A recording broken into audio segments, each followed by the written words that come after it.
If you want to stay healthy and run strong for years to come without those same annoying injuries slowing you down, you're in the right place. I'm Dr. Dwayne Scotty, physical therapist, running coach, and founder of Spark Healthy Runner. And in today's video, we're flipping the script because this time I'm the one being interviewed. Coach Sara Manderscheid from the Elevate Your Running podcast sat down with me to talk about one of my favorite topics is how to prevent the most common running injuries and what it really takes to keep running strong for life, no matter your age. And Sara asked some incredible questions, and this conversation is packed with just practical, real world tips every runner should know.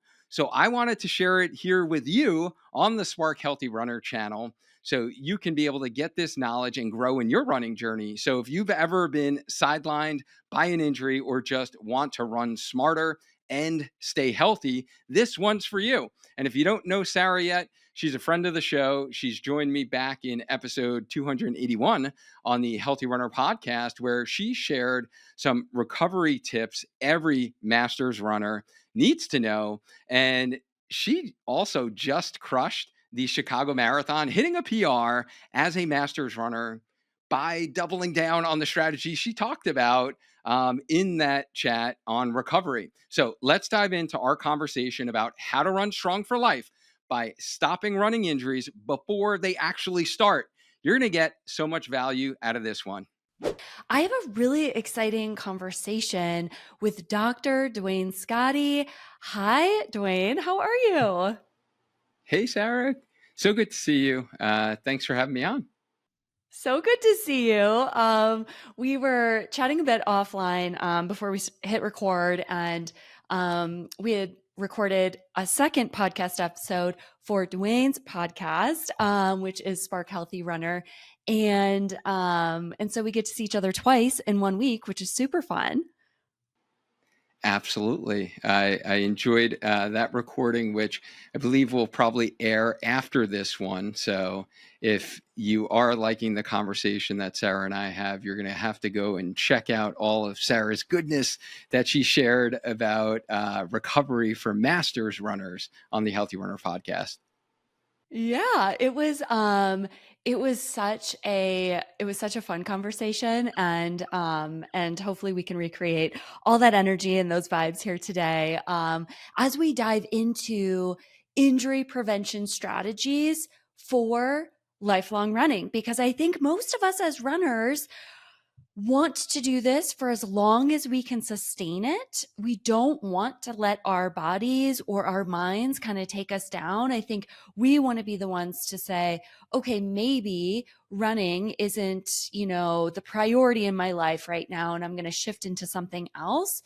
But let's say we do want to go out and run and run and run, and Dwayne's going to share injury prevention strategies so you can do that and you can be a lifelong runner. You can be that 80-year-old that is still crushing marathons. I see that sometimes on like Runner's World, on Runner's World Instagram, and it'll come through and I'm thinking that is so cool. Or like a few weeks ago, I saw a group of older, like I would say 60 to 70-year-old runners running a speed workout together as a group on this like flatter, like soft surface trail in Boulder.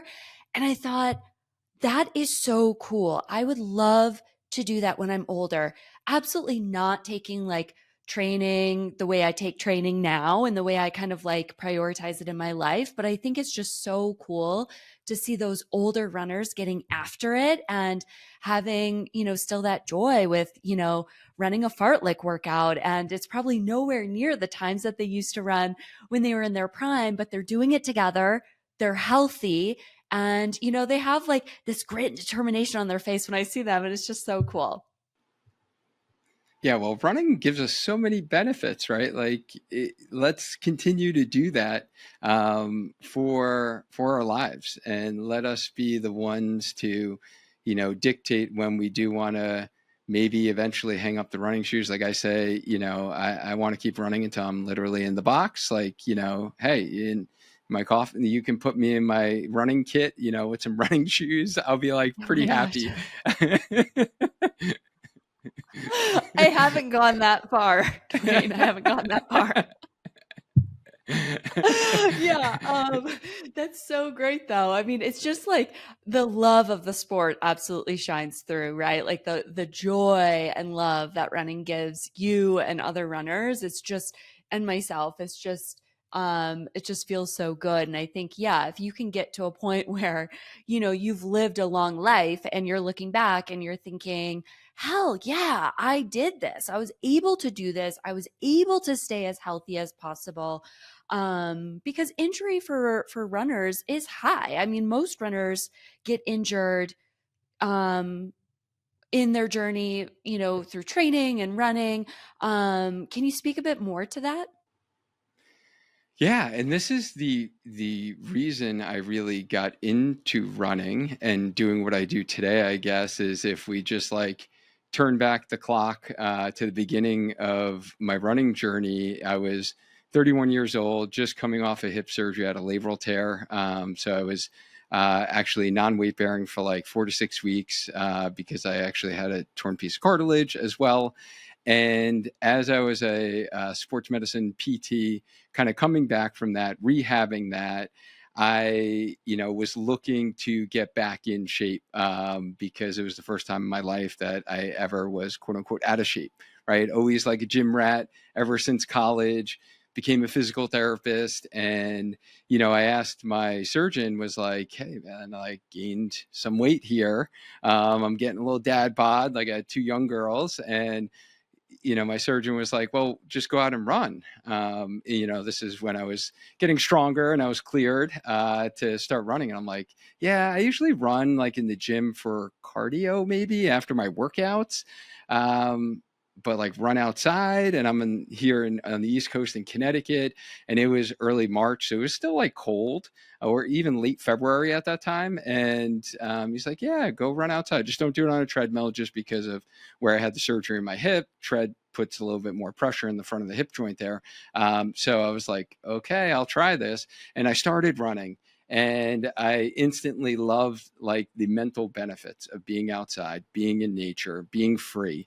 And I was like, wow, this is actually pretty cool. Like doing this outside of like a gym setting or a treadmill setting, and started running and found that like early passion of like challenging myself with a 5K. Actually like placed pretty darn well for like my first race ever. And I was like, oh, this is pretty cool, maybe I'll be kind of good at this running thing. And you know pretty much made all of the rookie mistakes now looking back, in terms of building up too fast, running my easy runs too fast. The paces weren't correct, and I really got to the point where I couldn't even sit for like literally 10 minutes because I had pain in my sit bone area, my upper hamstring tendon, which this was like the thought of me sitting for my morning commute, which was only like 20 minutes, like totally stressed me out. And then my doctor telling me to like, hey, stop running until your injury heals. And I was like, that's really not an you know that's not really going to happen, right? Like I need to be able to exercise, I need to be able to like stay healthy. I do it for my Yeah. mind and my body. And maybe like some of your listeners can relate to this if they've had an injury in the past, and they go to their like regular doctor or practitioner, and they're like, well, just stop running. Or maybe running isn't the sport for you, or maybe you're just getting too old. You're in your 30s now. At the time I was, you could be in your 40s now. You could be in your 50s now listening to this. And your doctor's like, well, maybe you're just getting a little too old to be able to run. That is not true.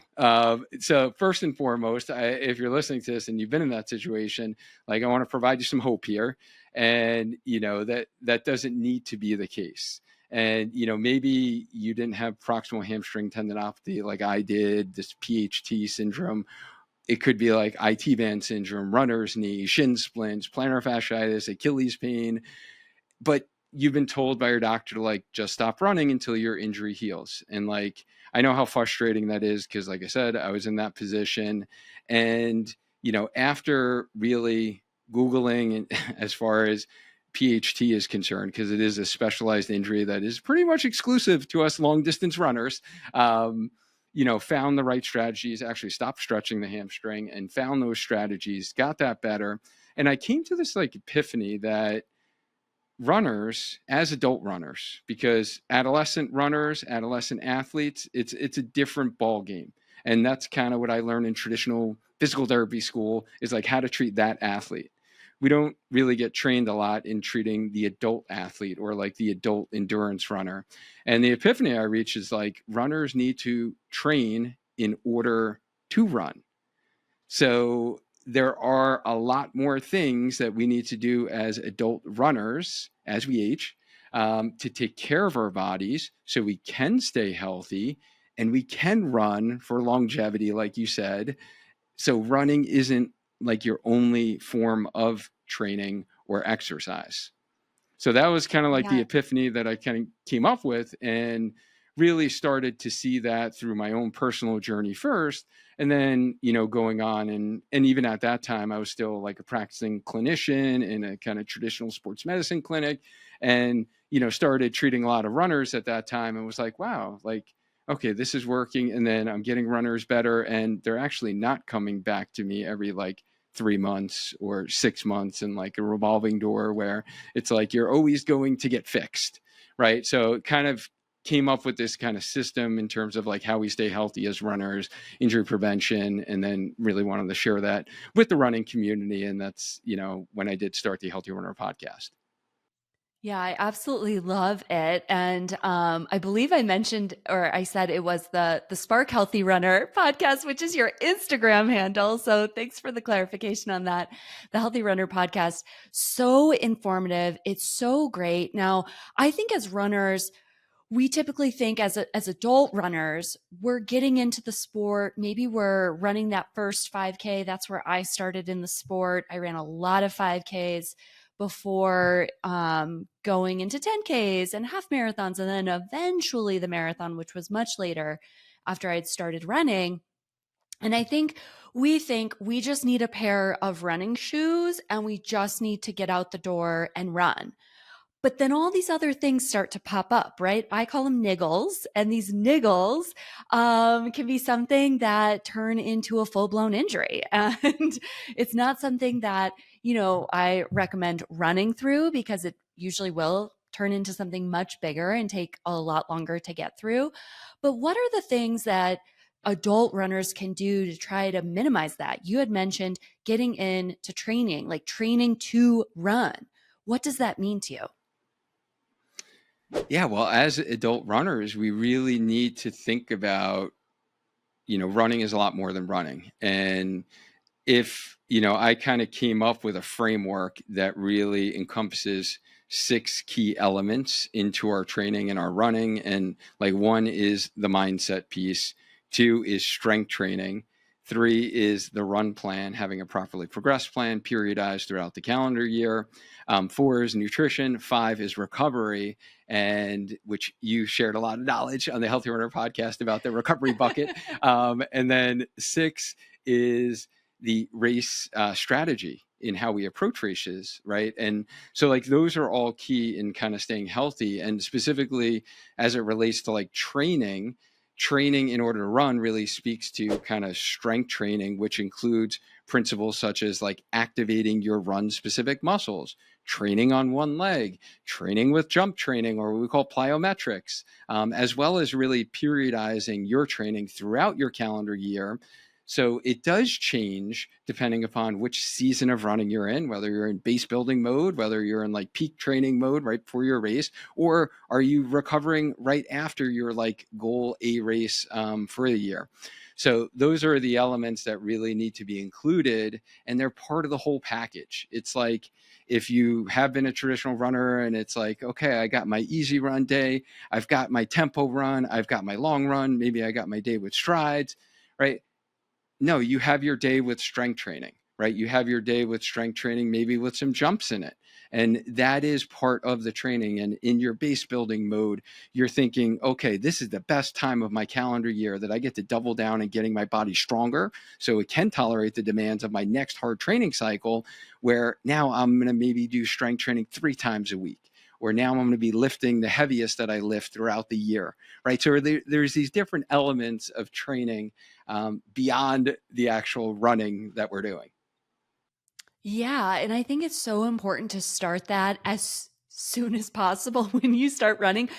I call them the one percenters. It's like all the little one percenters that are going to make such a huge difference in how you feel, how you run, how you race, how consistent you are, and how you can build training cycles. Because if you are that athlete who's going after really big goals and you want to, let's say, run that marathon PR, whatever that time is. I've had athletes who've wanted to get under 4, under 3:30, under 3, under 2:50 all the times, right?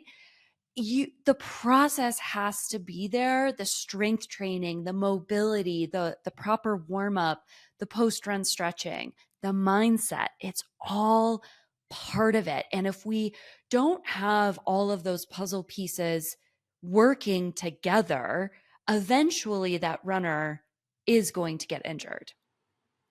Now, Absolutely. certain and many runners do feel aches and pains. I was coaching a in-person group last night in Denver, and we were going through, I believe it was dynamic stretches at the time, and I was talking to a certain athlete about how she was feeling about the workout in front of the entire group, which is usually what I do. I start out by saying hi to everyone. How's everyone feeling? Let's get into it. And then I'll just start to individually talk to runners in front of the group.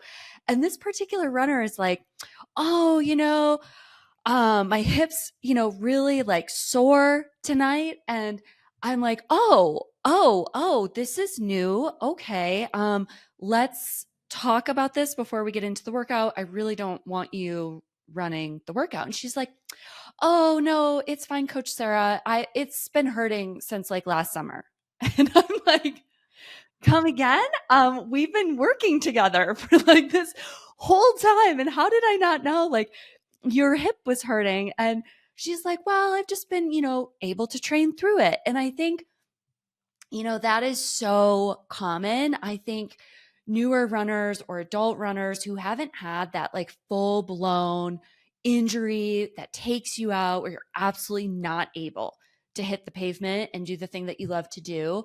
I think a lot of runners believe certain aches and pains are so normal in the process of training and getting through your goal race. So how do we kind of distinguish between normal running soreness that I think we all have on certain days of the week and that sign that an injury or a niggle is brewing and they need to see a PT? Yeah, that's a really great question. And in the case of the runner that you're talking about, she was working with a coach. She did have a properly progressed plan, right? So in her Yeah. instance, it may be some underlying physical reason why her hips are achy, whether it is tight hip flexors, glutes that just aren't strong enough to tolerate the demands of the workouts, right? So that is where definitely finding out what is the root cause to why this Yeah. chronic achiness has been happening. But what I find, in most cases for runners who aren't being followed with a coach and don't have a properly progressed plan, is a lot of times it is you're actually doing running workouts, or the running that you're doing is just at a place that your body's not ready for. So the body's a beautiful thing. Your body adapts, and right, that's how and that's one of the beautiful things about running is when you train appropriately and you put through a training block, you will see adaptation. You will improve, right? Running will get easier. You will be able to run faster. You will be able to run longer. Your body's adapting. However, if we push that needle too far and really run beyond where our current fitness is, then we start to have these aches and pains. Running starts to feel quote unquote painful, right? And that is not normal. Like running shouldn't be painful. And you shouldn't really think of, oh, I'm training now for my marathon. So I know, my body's going to be painful for like, a couple of months. And you're running through like shin pain or, knees that are achy or hips that are achy in that instance, right? Or, hey, like, yeah, my hamstrings are going to really feel painful for like a good 2 months as I'm doing this training and I'm peaking and I'm just like putting blinders on and I'm just going to do the plan that's in front of me. That's where I feel a lot of runners get into trouble. And then, these like niggles, as you mentioned, or these aches and pains turned into like a full blown injury. So really stopping before you get to that point is key. And kind of to answer your question about how do we tell the difference, a lot of times many of my athletes I work with will comment in like their training logs that, yeah, they're starting, they notice their hamstring or they notice their hip or their knee. And sometimes it can be a little scary. And a lot of times I do even find that runners may try to push back and they might say, well, my knee, I started feeling my knee today. So I'm going to take the next 2 days off just because I don't want it to become an injury, or I'm going to take the next 3 days off because I don't want it to become an injury. And then they take those 3 days off and then they go back to running. And then like the following week, the same thing comes back. So that's probably like one of the worst things that you could do. First off is just like your answer is, hey, let me take some days off or let me take a week off, because that usually doesn't solve the problem. So a lot of times I find myself coaching a lot of my athletes that when they feel that ache or pain, it's like, okay, I'm hearing you. I hear your concern. I'm noting this. Let's see how it feels tomorrow. Let's see how it feels in these next 2 days. And it could literally like not feel anything and not come back at all. So there's like this one hand, and I feel like a lot of runners kind of perseverate on every little ache and thing that they feel. And then they go to the extreme of being like, oh my goodness, I felt some knee pain. Let me go research like the top 10 things I need to do for my knee. And then they start doing all these maybe exercises and taping methods that they don't necessarily need, because it's like all a part of your body adapting to the demands of running. Where now they have like this collection of like 100 exercises they do because they feel like they need to do them to keep their knee healthy. Or you have the other extreme of, just like ignoring it and plowing through and saying it's marathon training, it should be painful. And then it turns into a big injury, and then the pain gets so high. And then that like pains me is when someone has a goal race and literally 3 weeks, 4 weeks before their race, they can't run it now because they're in like a 7, 8 out of 10 pain level. And it's just like, they literally can't run anymore. So they, essentially like run their bodies into the ground till it forces them to actually have to stop this time. So I guess like to answer your question is wait a couple of days and see if does it go away. If it is coming back and you're noticing this pattern, then yes, like you want to do something, you want to implement some strategies to take care of this, and you shouldn't just like ignore it. But you will have days where, there are days where I'll like randomly feel my Achilles a little tight, either the next day, like after a, hard workout. The other day, you and I were talking about I did some speed work. It was really high dew point. And then I did some strength training after. So it was like a big quality day for me. I actually did feel a little bit like literally a 1 out of 10, like tightness in my Achilles on one side, like the next morning when I woke up. And then I knew some strategies to do to kind of eliminate that. But those types of things can happen. But if you're finding that the intensity is increasing in your pain, or it's lasting longer, or it's now becoming more frequent that, 4 out of the 6 runs that you're doing in a week, or 3 out of the 5 runs you're doing a week, you are feeling this ache or pain or niggle, then hey, let's, get this checked out. Let's do something about this. Let's stop ignoring it. I'm not sure if that kind of answers your question. I know it's kind of like that all I think depends that's and great. gray area. I know, I know. No, I think that's great. I mean, I think anytime there's like it's anything can come up at any time. So I love that advice of saying, I see you, I hear you. Let's still run tomorrow, but let's also shut it down if it doesn't feel good, or let's get a few more runs out there and just see what's going on versus shutting things down off of just one day, because I think we've all been there where like something just random pops up and the next day it's not there anymore and we're able to continue on with training. But I think, yeah, when that same kind of niggle is just there every day and it's getting worse, or you're noticing it after the run, it's impacting your quality of life, it's sharp, there's like a shooting pain. I think that's like a really clear indication that something is going on. Um, so I really like that kind of the balancing act of when to know when it's just running soreness and when to kind of like seek help and seek medical attention. As a coach, I'm a big believer of having my runners have a PT on hand, of saying like, okay, I know this PT, I can get in with this PT just in case something does pop up during training. So we're not waiting a week or 10 days to be seen by someone to get treatment, get exercises to be able to kind of address what's going on. Recently, I got I would say my first, I'm going to say the word, which I haven't actually said the word out loud yet, injury in a very long time, very, very long time, like years. And, and I was told by my PT and my massage therapist, which is, I knew this about myself, is that I have a very high pain tolerance. So, what do you say to the athlete who does have a really high pain tolerance when they're giving you a scale of 1 to 10 and they say, oh, but doc, it's only like 3 out of 10, which is how I've been explaining my plantar pain. But I also feel like it's probably higher than that because I have a higher pain tolerance. So is there anything that you can do or say to that athlete to kind of help them in that process of determining levels of pain? Such a great question, because pain levels are totally subjective, right? So it is our perception of how we perceive pain, and everyone perceives pain at different levels.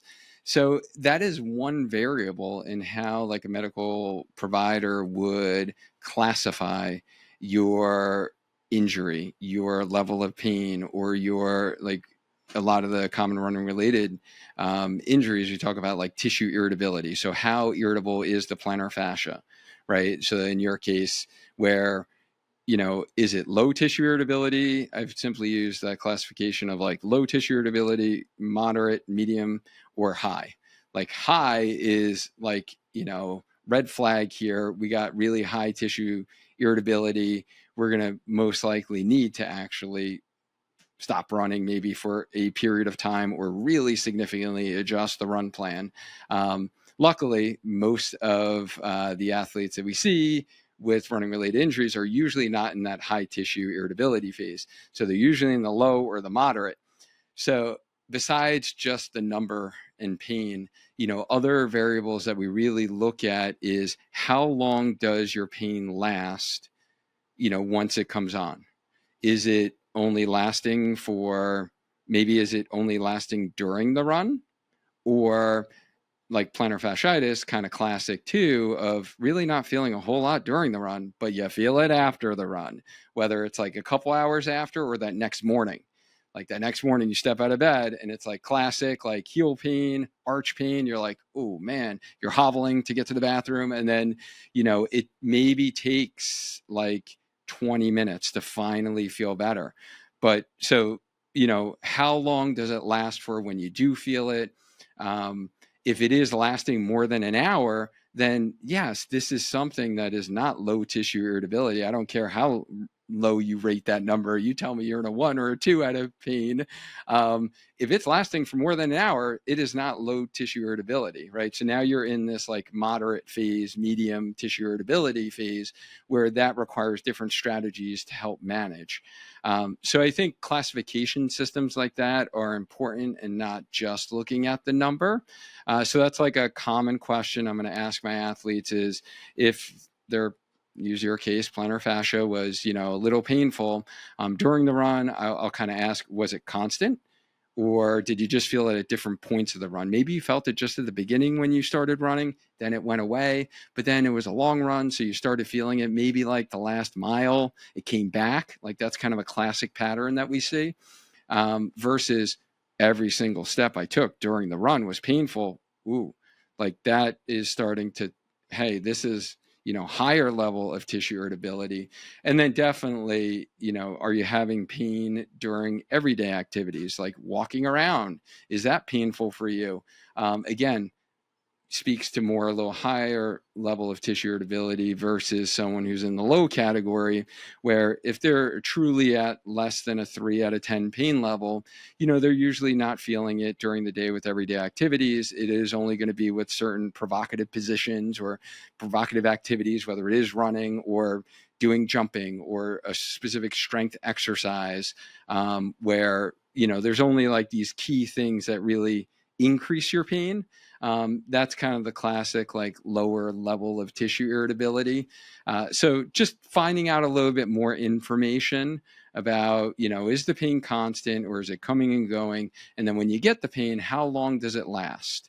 If it's beyond that hour, then that's when we're really starting to make sure that we address it appropriately, whether it is adjusting the run plan, specific actionable exercises to take care of the problem, or, even just making sure you have an accurate diagnosis as well. Yeah, for sure. Oh, that's such a good and helpful explanation of not just RPE, but let's also kind of grade this on a system from high to low or low to high. And I think that lands really well with runners and anyone who's going through a niggle or an injury. On the flip side, there are runners out there who are injured often, unfortunately, and they go through cycles and series of injuries. What is kind of that first mental shift that you would like for them to kind of flow through to truly kind of lean in to embracing lifelong injury prevention? What are kind of like the low hanging fruit that those athletes can do day to day that can kind of get them over that hump? Yeah, if you've been in that injury cycle, where it is always coming back every time you ramp up the mileage, every time that you add speed work in, here comes that hamstring pain again, or here comes that IT band, right? Here comes that plantar fascia pain. um, I need you to embrace like a new start, that, like we said before, running is more than just running. You need to find balance in your training, listen to your body, follow proper progressions that will help you grow as a runner and allow you to maintain a healthy body and mind for decades to come.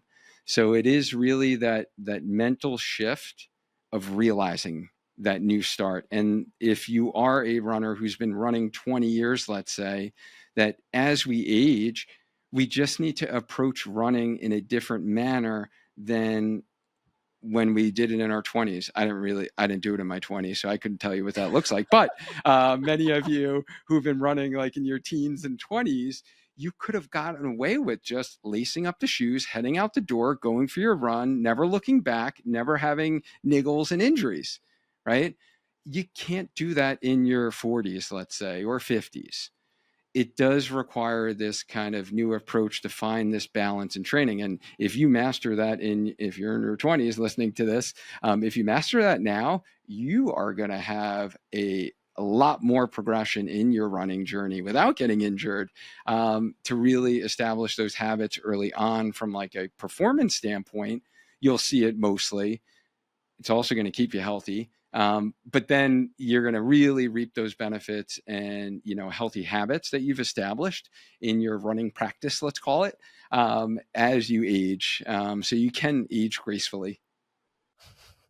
Yeah, you definitely can. I had to laugh because I've heard someone talk about their running journey as, a high school and collegiate runner and all the things that he did and how great it was and how he could also balance so much life during that time too. And I just have to laugh because anytime he would talk to me about it, I would just look at him and be like, That's so great. And as like a master's runner, it's totally different. Like training high level, the workouts, all the things, it's totally different than what, a college runner in their 20s is doing versus a master's runner in her 40s. It's totally different. So I think age definitely plays a role in all of this, but I also think that having that mental shift is so needed because I think a lot of runners when they are injured are afraid to go back to running, or they the fears creep up about their first run back or their series of runs. So we really want to make sure that we can hit the reset button. It's a refresh, new start. You get to have new processes, new patterns, new training to really help you create that lifelong, healthy running journey.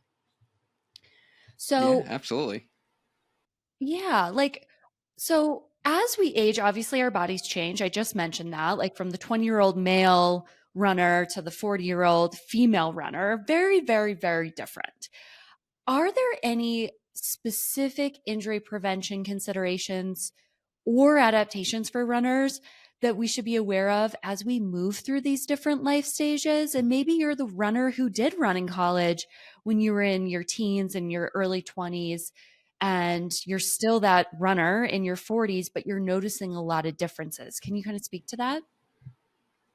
Yeah, and I would imagine, you correct me if I'm wrong, but probably the majority of your audience and the people listening to this podcast are probably going to be, I would imagine, mid 30s and above, and probably more long distance, like marathon, right? Runners, half marathon runners. So I'll give you like the three most common injuries that would be in this age group, as opposed to focusing on the younger folks.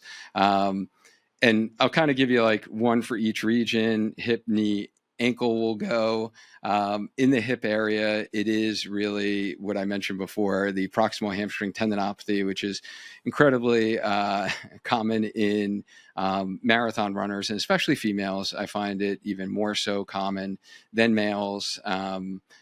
That's definitely a common injury. And I'm not sure if did you ask me if you did want to know like actionable tips, or do you just want to know like what are the common injuries that we see? Yeah, like specific injury prevention considerations as a Uh, runner ages through age, let's say in their 30s, 40s, 50s. okay. So for let's say PHT, this proximal hamstring, upper hamstring tendon pain, the biggest thing is stop stretching your hamstrings. It is not because your hamstrings are short that you do wind up getting this pain.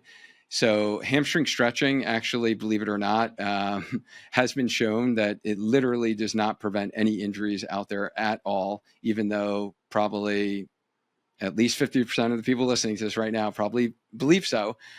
There's literally zero literature to support hamstring stretching for injury prevention. So, you not stretching your hamstrings is not going to cause injury. If you feel better when you stretch your hamstrings, I'm not opposed to that whatsoever.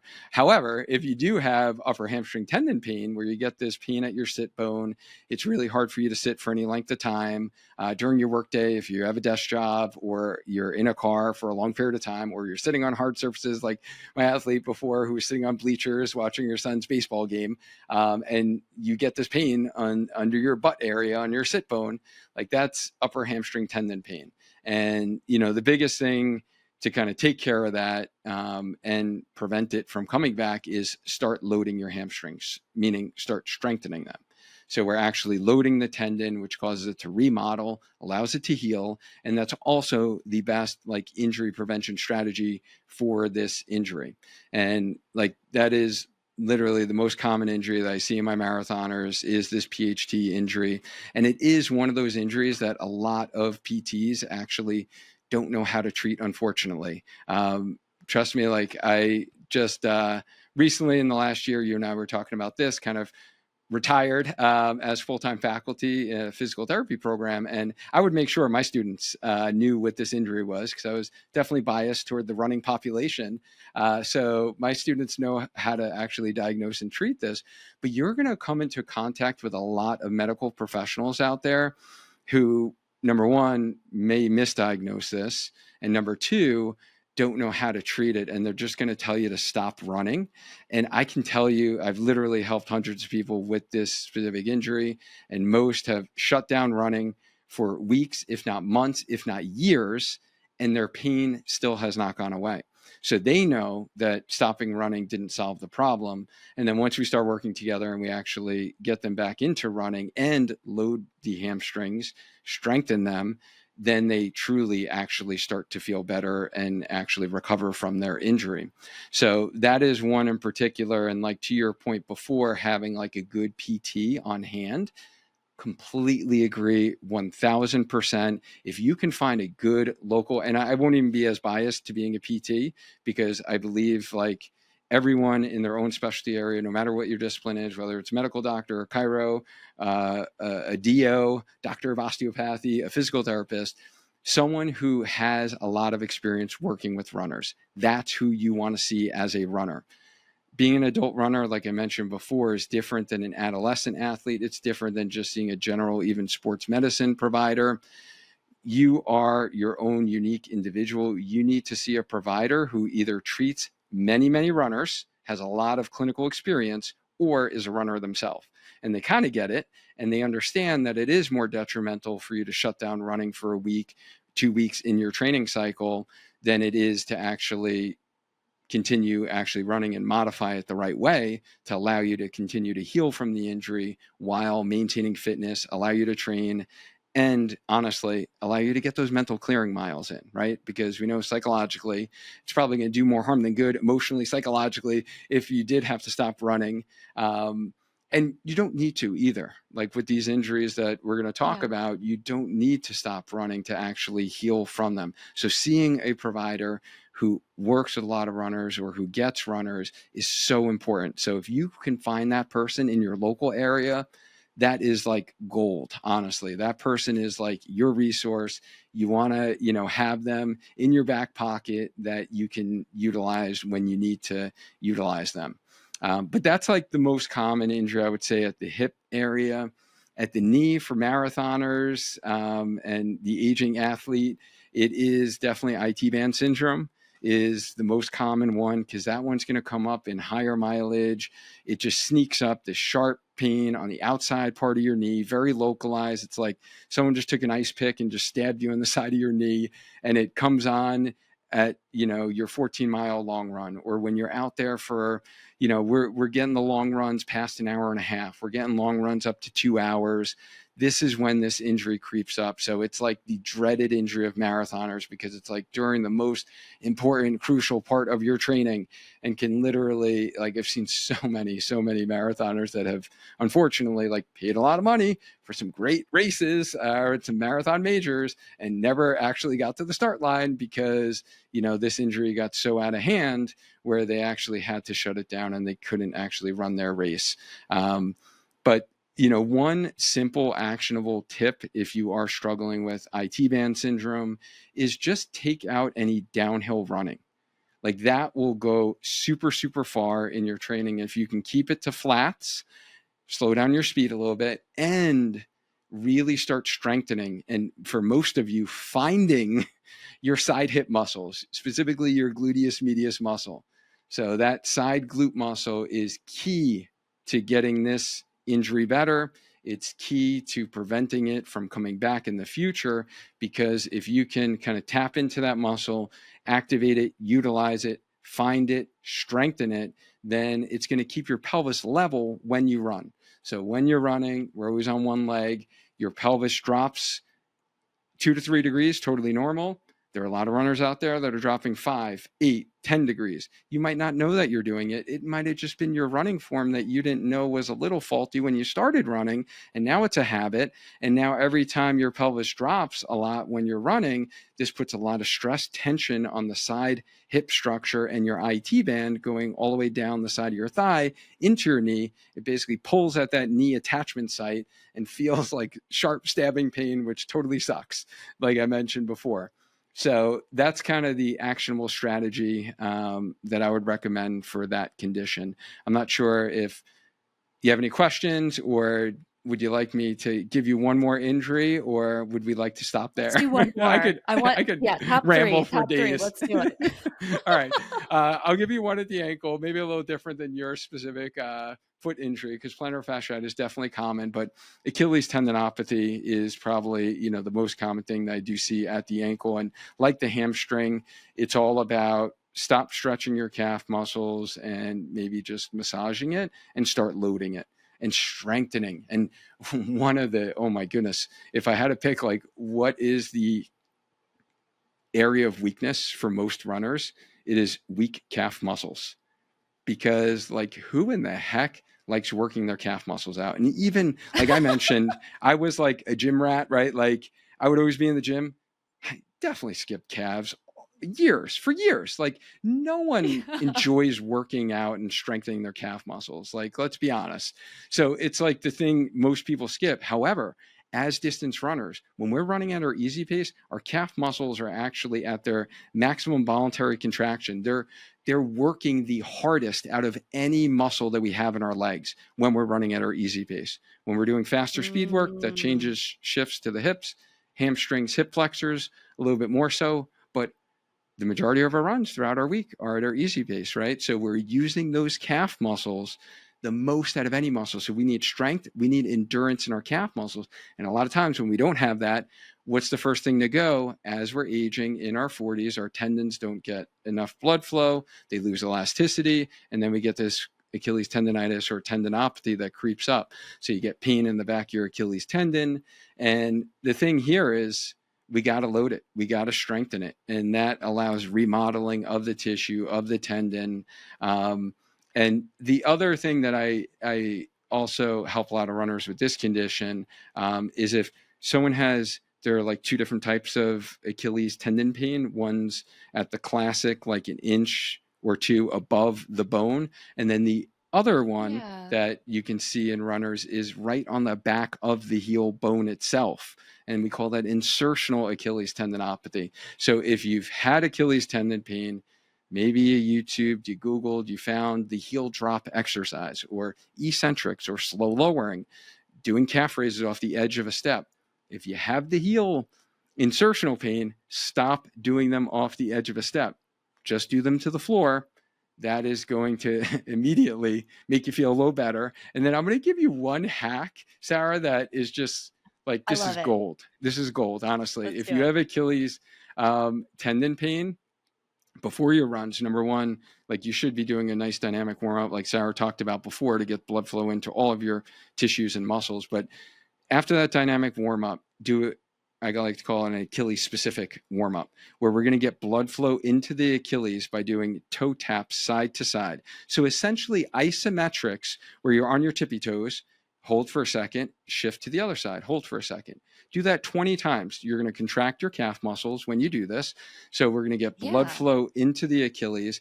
And I find that it really works from a pain modulation standpoint to decrease that stiffness feeling. Because people who have Achilles tendon pain, they're going to say, I feel stiff when I wake up in the morning when I take first couple steps, kind of similar to plantar fasciitis. But then also I feel that stiffness or tightness feeling in the beginning of my run. And then, you know what, Dwayne, it kind of goes away. Like, I don't realize it. And then you might feel that Hmm. stiffness after the run or the next morning. If you do this hack 20 times side to side, honestly, the beginning of your runs, you're not going to have that stiffness and tightness feeling anymore. So sharing one hack, you can, if you are feeling some mild Achilles tendon pain, that will help you out. I absolutely love that. We love hacks here. And I think, hearing those top three kind of injuries and what's going on with them, I think it's really important to understand that, we all go through this. It's something that we all have to manage at some point. Having that PT on hand is going to be crucial. Having the right PT on hand as part of your team is going to be crucial. But as you were talking, even from the start of this episode, I've heard like strength continue to come into the conversation. Strength training, making sure you're training the body well, you're getting stronger. How important is it out of everything that we're doing as runners, that we're making sure that we are doing strength training? And what's kind of like your recommendation for marathoners who are going out there trying to put some strength training in the gym? Should it be that like 2 sessions a week, an hour long, like, or can we kind of break it down and do like little 20-minute segments throughout the week? What's kind of like your recommendation there? Excellent question. In my mind, strength training is not cross training. So let's just put that out there, because I know on some of the free plans, you can, get online, you'll see, run this day, run this many miles, and then you'll see cross training or / strength training. Strength training is an essential part of the training. It's not cross Yeah. training. So let's just kind of get that out there. And strength training is going to look different depending upon the person and the runner you are, depending upon your level of experience with strength training, where you are in your training cycle, and what your life looks like, right? And how Yeah. many balls you have in the air that you're juggling. Most people don't have a lot of time for strength training, right? So you can simply, literally, if you can take 20 minutes to do strength training twice a week, like that's the bare minimum. I honestly see. And if you have marathon goals and you're putting in the time for marathon training, you can take 20 minutes twice a week to dedicate toward strength training. So I know the excuses. You don't have time. You're always, running out the door, and you don't even have time to get all the mileage in that you want to do. If you don't do the strength training, you're not going to get the mileage in, because you're going to wind up getting injured at some point. So it, Yeah. again, is reframing the mindset, like we talked about before, that, it's part of the training. So that's like the bare minimum, Sarah. But again, depending upon your level of experience, and have you lifted heavy before in the past, like this can look different and in so many different ways, and how I program it for the runners that I work with. But, there is like a level 1 foundational strength that I've created, kind of workout for runners, where it teaches you how to activate your run specific muscles, because a lot of it is about like finding those muscles and knowing what they are, because as Mhm. adults, we kind of forget. And if we haven't specifically trained those muscles, then we're not like aware of them. So there's this whole like, do you not know how to activate? And you'll see all these online things where we're in debates, and, you can't have glute amnesia. If you weren't using your glutes, you wouldn't be able to walk, and blah, blah, blah. People like get all bent out of shape about it's like crazy, all these posts that I see. Online. But I will tell you from, experience and working with a lot of runners, it is a matter of whether you want to call it activation, awareness. You need to be aware and know where these muscles are, how they feel, first and foremost, before you can load and like strength train with heavy weights, let's say, and do Mhm. heavy, squats and deadlifts, where you're focusing on strengthening either the quads or the glutes in those instances. So I think of it as a progression. I think about it as like activation, and we have these like awareness exercises. And then I think about of training on one leg and including exercises in which you're on one leg. So when we're running, we're always on one leg. So we need to do that for our Mhm. sport. If you're doing all of your exercises with 2 legs on the ground, like deadlifts and squats, or you're doing like your boot camp style, like, kettlebell swings and push-ups and burpees, and you're never training on one leg, like that's missing from your strength training for running. And then also plyometrics, like I mentioned that earlier today, of running is literally a series of hops from one foot to the other. So we're jumping. So we need to train our muscles, our tendons, to actually work in that fashion in order to replicate what we're doing with the demands of running. So then when we go to run fast, we do that hard workout.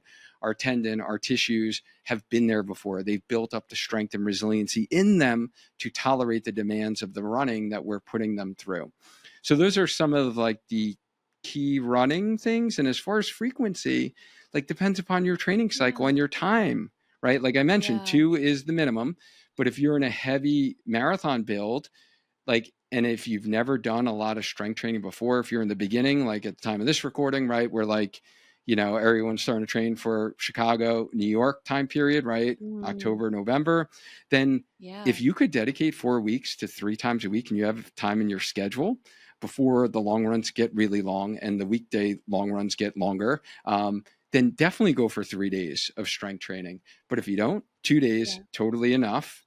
But then as you're peaking in training, we want to think about dropping the strength training down in terms of like the duration that you're doing and the frequency throughout the week to where, final 3 weeks heading into your marathon, it's literally one day of, I like to say, do no harm strengthening, right? Because you're not going to get stronger at that point. We're really just trying to keep muscles activated, maybe try to Yeah. go to your specific problem areas. If you know that the hamstring continually, acts up and you need to really make sure your glutes are turned on, your side hip muscles are turned on, let's say for that IT band scenario I mentioned before, go ahead and do some of your isolation exercises for those muscle groups, to make sure they're still turned on, as you're heading into your peak, as you're heading into your taper. And so for race day, you're feeling healthy, you're feeling at your best, and then you recover from your race, and then we base build, and then that's when, again, best time to double down on doing more strength training. Take your strength training up to the next level, whether it is adding resistance, doing longer workouts, actually doing 3 days a week of strength training. So again, it depends, but It hopefully I gave depends. enough examples where I did answer Definitely. your question. Absolutely. I think it's so interesting. The sport is just so unique to the individual and to the person that, the answer it depends comes up all the time, which is also okay. How so that was going to be my next question about like adding in weight and heaviness to strength training. Obviously, it has to be a progression. So we don't want a newer runner or someone that's new to the gym to start lifting heavy. I don't think that's going to really help them achieve staying healthy and staying strong. It could kind of create its own injury, right? If they're doing too much too soon in the weight room. Absolutely. When is it appropriate for that runner to maybe add additional weight? Is it after, their let's say a goal race season and they have that rest recovery time, they're going into that base phase? Or is it maybe when they're in like the season before the season, which is like that speed? Hopefully, it's like a speed season before they go back into maybe a half or a marathon block. Like, where's the best time for that to kind of land?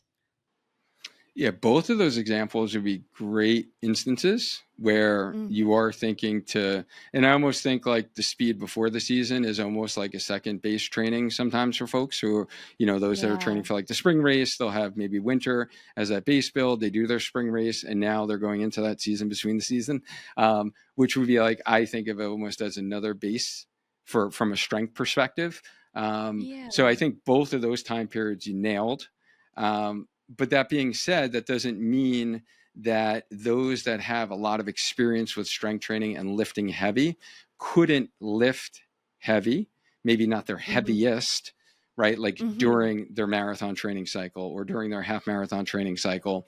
It really depends upon what your exposure has been. Like for me, like I mentioned, been lifting in the gym for 25 years, right? Like consistently straight through, I rarely get sore from like a strength workout. But I have many runners who are new to strength training who are not lifting in the gym with heavier weights at all and giving them exercises with body weight or bands, and they're actually sore the next day. So it Yeah. impacts like how their legs feel during a run. So you have to take that into equation as well, because we don't want the strength training to hinder how you feel with a run where you change your running form and modify your running form. And, that's going to set up like other problems. So I think the two areas that you mentioned are like the most common. And I would say, yes, that is the time period when you want to lift your heaviest, whatever that means to you, and your like level of experience with strength training. Yeah, that's a really great answer because everyone's going to be different. And I remember when I got into reformer Pilates, which it's been like 4 years now, I would be so sore after class and like that next day running. And now I'm at a point where it almost feels better on my body to like do that the day before a workout. And I just kind of feel like it helps me run better and faster and stronger. So it's really interesting how that progression can take place year over year if you're able to do it. The second thing I wanted to ask you is when it comes to what you were talking about earlier with what you see in runners, is you mentioned running form. How important is it for an athlete to take a video of themselves running and have either their running coach or a PT or someone else take a look at it to kind of address maybe some inconsistencies or some just some things that can be improved with their running form? Because I think a lot of runners get into running and they just start, right? Like I had my running form taken when I got into, I think it was my first marathon build, and now looking back on that running form, I'm like, OMG, not cute. Not cute, right? Like I was only running like, I don't know, not that much a week. And, obviously the more you run, the better your running form gets. But like, is that a place that runners, should lean into, or is that something that they shouldn't really focus on? Oh, such a good question. And another controversial one for some weird reason in the running community, I Mm. find, where again, you get these camps of people that are like, there is no one true form and never look at your running form. Don't worry about it. Like people overplay it. And then there's the, camps of like, there is this one way how to run, right? So I, like most things, I land in the middle and I take Yeah. information from both sides, synthesize that, and like create my own, thoughts, opinions, and what I've seen from my clinical experience.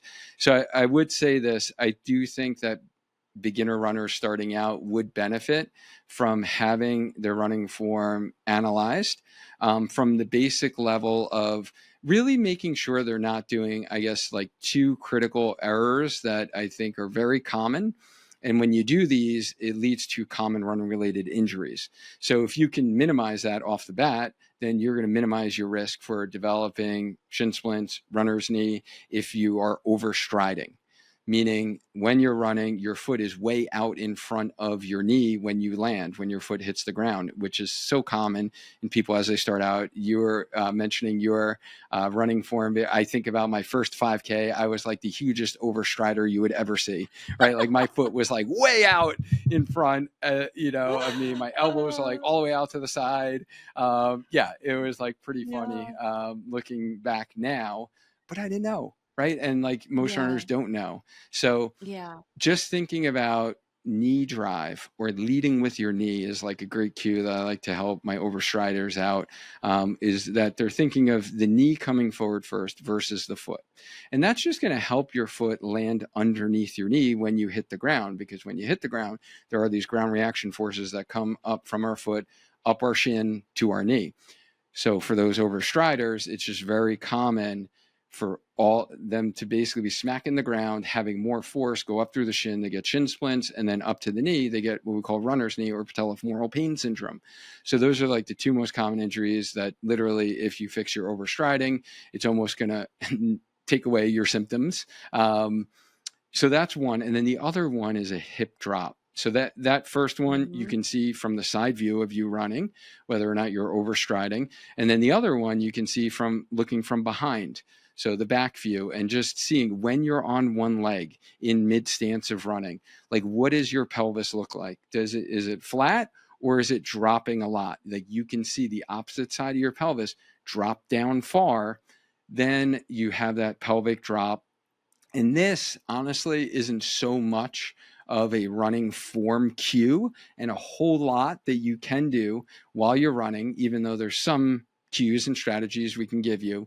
But it is a matter of identifying that weakness of your side hip muscle, which is probably our most important running specific muscles. I know I mentioned before the calves are really important in having strength.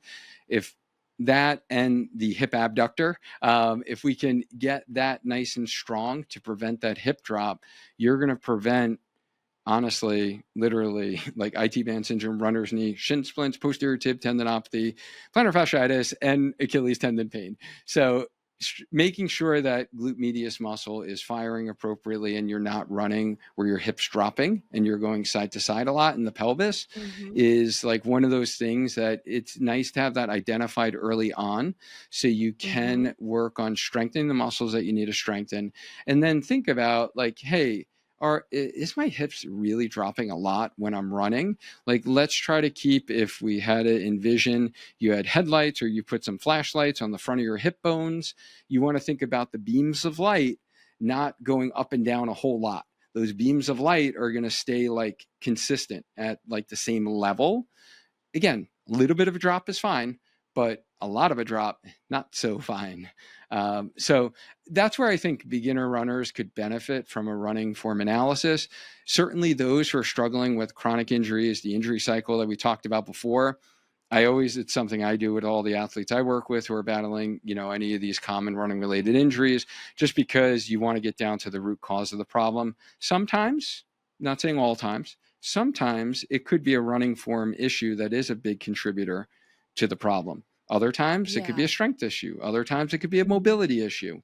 And Mhm. honestly, other times it's because they're not working with a coach like yourself, where they're not doing a properly progressed run plan and they're doing too much too Yeah. soon, not adding in the right speed work, running their easy runs too fast, and not really doubling down on recovery between their runs.